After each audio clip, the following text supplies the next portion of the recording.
Sir, ಇತ್ತೀಚಿನ ದಿನಗಳಲ್ಲಿ ಸಂಧಿವಾತ ಸಮಸ್ಯೆ ಅನ್ನೋದು ಎಲ್ಲರನ್ನ ಕೂಡ ಕಾಡ್ತಾ ಇದೆ.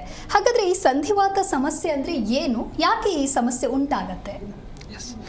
ಇವಾಗ ಸಂಧಿವಾತ ಅಂತ ಹೇಳಿ ಜನರಲ್ಲಾಗಿ ಹೇಳಿಬಿಟ್ರೆ ಏನಾಗುತ್ತೆ ಅಂದರೆ ಒಂದು ಕನ್ಫ್ಯೂಷನ್ ಸ್ಟಾರ್ಟ್ ಆಗಿಬಿಡುತ್ತೆ. ಇದು ಯಾವ ಸಂಧಿವಾತನಪ್ಪ, ಇದು ಏನು ಅಂತ ಅನ್ಕೊತಿರೋದು. ಜನರಲ್ಲಾಗಿ ಸಿಂಪಲ್ಲಾಗಿ ಹೇಳಬೇಕು ಅಂದರೆ ಜಾಯಿಂಟ್ ಪೇಯ್ನ್ ಅಂತ ನೀವೆಲ್ಲರೂ ಕಂಪ್ಲೇಂಟ್ ಮಾಡ್ತೀರಾ. ಸೊ ನನಗೆ ಈ ಗಂಟು ನೋವ್ತಾ ಇದೆ, ಈ ಬೆರಳು ನೋವ್ತಾ ಇದೆ, ಮಂಡಿ ನೋವ್ತಾ ಇದೆ ಅಂತ ಹೇಳಿ ನೀವು ಹೇಳ್ತೀರಾ. ಸೊ ಇದನ್ನೇ ನಾವು ಸಂಧಿವಾತ ಅಂತ ಹೇಳ್ತೀವಿ. ಸೊ ಮೆಡಿಕಲಿ ಅದರ ಅರ್ಥ ಏನು? ಸೊ ಮೆಡಿಕಲಿ ಅದಕ್ಕೊಂದು ಹೆಸರಿದೆ. ಸೊ ಹಲವಾರು ಫಾರ್ಮ್ಸ್ ಆಫ್ ಆರ್ಥರೈಟಿಸ್ ಇದೆ.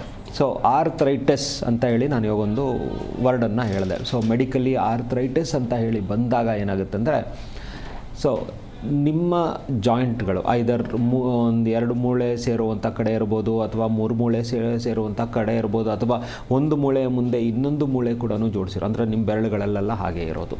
ಸೊ ಈ ಥರ ಇದ್ದಾಗಲೂ ಕೂಡ ಆ ಜಾಗದಲ್ಲಿ ಯಾವುದೋ ಒಂದು ಏಟಾಯಿತು, ಅಲ್ಲ ಊಟ ತಿಂಡಿ ಹೆಚ್ಚು ಕಡಿಮೆ ಆಯಿತು, ಅಥವಾ ನಿಮ್ಮ ವಯಸ್ಸು ಹೆಚ್ಚಿಗೆ ಆಗ್ತಾ ಹೋದಾಗ ಸಮಸ್ಯೆ ಬಂತು, ಅಥವಾ ನಿಮ್ಮ ಊಟದಲ್ಲಿ ಕುಂದುಕೊರತೆಗಳು ಇತ್ತು. ಸೊ ಈ ಕಂಡೀಷನ್ನು ಪ್ಲಸ್ ದೇಹದಲ್ಲಿ ಏನೋ ಒಂದು ಎಡವಟ್ಟಾಯಿತು, ನಿಮಗೆ ಯಾವುದೋ ಒಂದು ವೈರಸ್ಸಿನ ಒಂದು ಕಂಡೀಷನ್ ಡೆವಲಪ್ ಆಯಿತು ಅಂತ ಹೇಳಿದ್ರೆ ನಿಮ್ಮ ಈ ಜಾಯಿಂಟ್ಗಳು ಅಬ್ನಾರ್ಮಲಾಗಿ ರೆಸ್ಪಾಂಡ್ ಆಗುತ್ತೆ.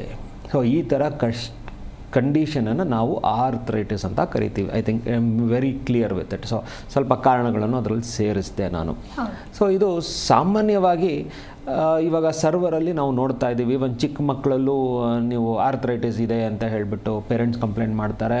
ಸೊ ತುಂಬ ವಯಸ್ಸಾದವರಲ್ಲೂ ಕಂಪ್ಲೇಂಟ್ ಮಾಡ್ತಾ ಇದ್ದಾರೆ. ಎಸ್, ಎವ್ರಿ ರೇಜ್ ಅಂತ ಹೇಳಿದ್ರೆ ಸ್ತ್ರೀ ಪುರುಷರಿಬ್ಬರಲ್ಲೂ ಕೂಡ ಆರ್ಥರೈಟಿಸ್ ಬರುವಂಥ ಸಾಧ್ಯತೆಗಳಿದೆ. ಮಕ್ಕಳಿಂದ ಹಿಡಿದು ವಯಸ್ಸಾದವರವ್ರಿಗೂ ಆರ್ಥರೈಟಿಸ್ ಅನ್ನೋ ಸಾಧ್ಯತೆ ಇದೆ.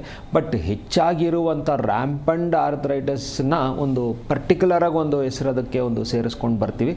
ಅದು ನಾವು ಹೆಣ್ಣುಮಕ್ಕಳಲ್ಲಿ ಮತ್ತು ವಯಸ್ಸಾಗಿರುವಂಥ ಪುರುಷರಲ್ಲಿ ನಾವು ನೋಡ್ತೀವಿ. ಇವಾಗ ಹೆಣ್ಣುಮಕ್ಕಳಲ್ಲಿ ಯಾರಲ್ಲಿ ನಾವು ನೋಡ್ತೀವಿ ಅಂದರೆ, ಯಾರ ಮುಟ್ಟು ನಿಲ್ತಾ ಇದೆ ಅಥವಾ ನಿಂತಿದೆ, ಅಥವಾ ಯಾವುದೋ ಒಂದು ಕಾರಣಾಂತರದಿಂದ ಗರ್ಭಚೀಲವನ್ನು ಅವರು ಕಳ್ಕೊಳ್ಬೇಕಾಗಿತ್ತು, ಅಂಥವರಲ್ಲಿ ನಾವು ಹೆಚ್ಚಿಗೆ ಆಗುವಂಥ ಒಂದು ಆರ್ಥರೈಟಿಸ್ನ ಕೂಡ ನಾವು ನೋಡ್ತೀವಿ.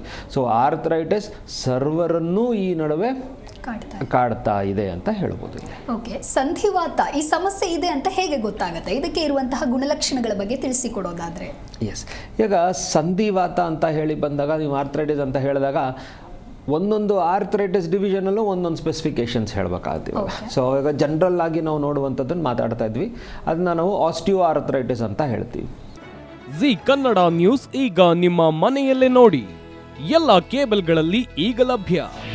ನಿಮ್ಮ ನೆಚ್ಚಿನ ಜಿ ಕನ್ನಡ ನ್ಯೂಸ್ ಈಗ ಸನ್ ಡೈರೆಕ್ಟ್ ನಲ್ಲಿ number 292, Tata play number 1664, Jio TV number 1334, NXT digital number 30, N cable number 30, city networks 51, U digital number 162, GTPL number 17, Rockline telecommunications number 42, Shri Basaveshwara cable number 168, rural cable network 60, Vinayaka digital 57, Abhishek cable 821, city channel 53, Siddeshwara cable network 57, V4 digital infotech 628, Surya digital networks 53, Gajanan digital number 836, Malnad infotech private limited number